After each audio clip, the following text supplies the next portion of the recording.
Hello and welcome to Journey with Gita. I thought I can share in this medium my journey with Bhagavad Gita. My journey with Bhagavad Gita started when I was 19. I started off with the pocket version, Ramakrishna Mutt version, which belonged to my grandfather. I picked it up and I never left it. I kept reading it. I bought different versions of Gita, and there were different versions lying at home. My parents have always read the Gita, kept a copy with them, and they've always encouraged me to seek wisdom from the words of God. And a quick introduction to Bhagavad Gita.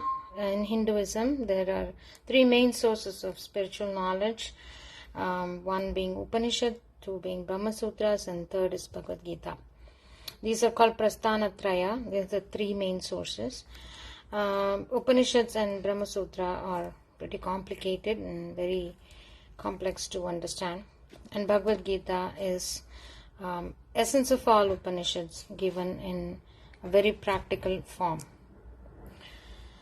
So this text is relevant even to today, and anyone that needs wisdom is able to get his questions answered from this text. So before I began, I wanted to also clarify what this channel is about. This is about my journey with Gita and how I get into the chapters, how I study, what are the resources that I seek and go to for additional clarity, and what are the versions I use, what are the techniques I use to get more out of each of these interpretations, etc.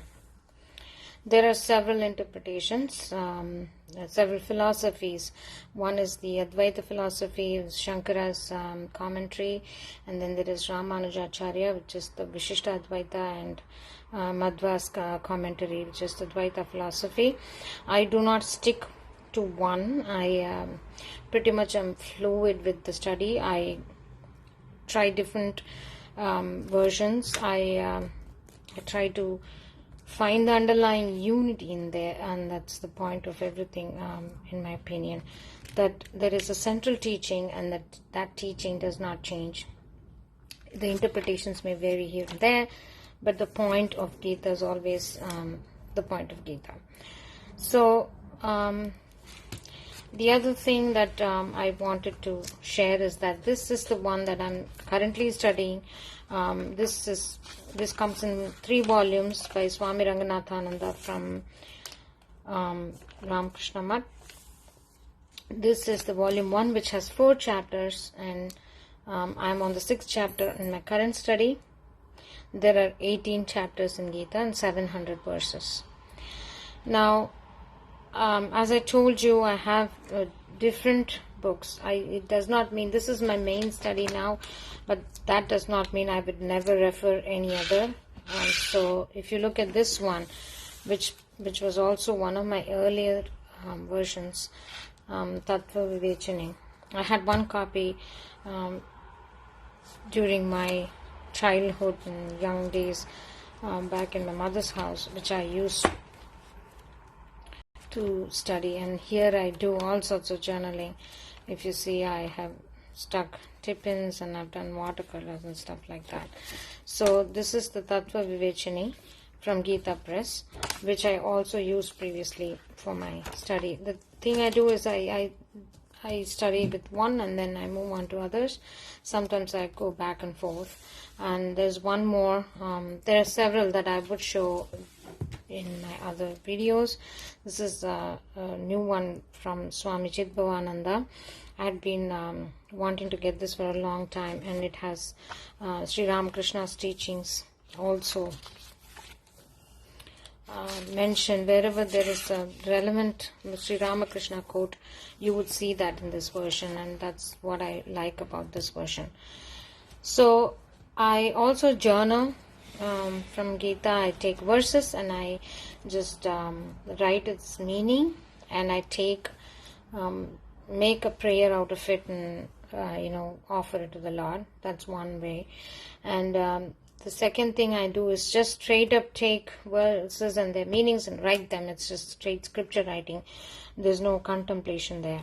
Sometimes when I'm struggling with a specific issue, I do go to certain verses, and it's a very personal kind of journaling which I don't share. It relates to Bhagavad Gita, but I don't share those in social media.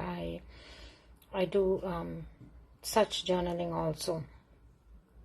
So my intention for this channel is to share my journey and share my methods, and inspire others to pick up this great book, because this is a spiritual text, and this definitely should be learned from experts. This is not a channel to teach. I'm just sharing my journey.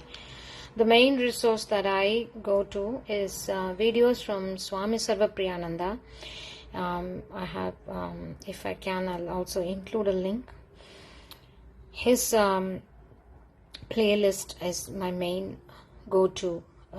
He does an extremely beautiful job in explaining each verse, and I think the 6th chapter is on now. Then that's where I am too with my current study. So every verse is dealt with. There not one verse is left. I think he starts with chapter 2, and that's where I started also. But there are other videos and other audio lectures that I listen to. There is one in Tamil and another one in Telugu that I keep going back to. If I'm not listening to and taking notes, my study involves just reading the main meaning of the verse and then the whole purport or the explanation of the verse, and taking stuff out of it and making some notes and diagrams that may stand out and be in my memory for a long time. So that's about this channel, and there's much more to come. I hope you like the content, and I hope you support me. Bye for now.